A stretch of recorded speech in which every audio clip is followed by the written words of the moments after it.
Match শেষ। Ronaldo স্তব্ধ হয়ে দাঁড়িয়ে আছেন। মহাকাল যেন কিছু সময়ের জন্য থেমে গেল।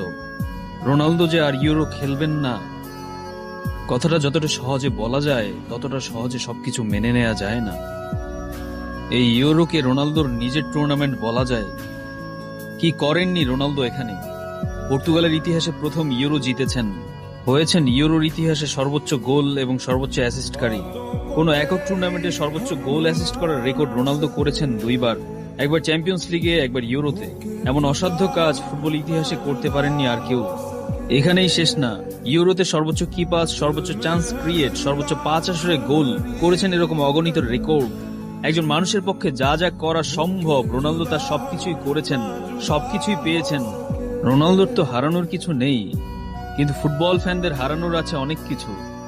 90 মিনিটের সবুজ গালিচায় রোনালদোকে দেখতে দেখতে আমরা যারা অভ্যস্ত, গোটা একটা প্রজন্ম যার কারণে রাতের পর রাত জেগে থাকতো, তারা হয়তো মনের ভুলে পরের ইউরোতে খুঁজবেন রোনালদোকে, হয়তো টিভির সামনে বসে থাকবেন রোনালদোকে লাল জার্সিতে আরেকবার দেখার জন্য। কিন্তু এর কোনো কিছুই আর হবে না। মানুষকে একটা সময় থেমে যেতে হয়। যুগেরও শেষ আছে, নক্ষত্রেরও মরে যেতে হয়। রোনালদোর শেষে শুরু হয়তো এখান থেকেই।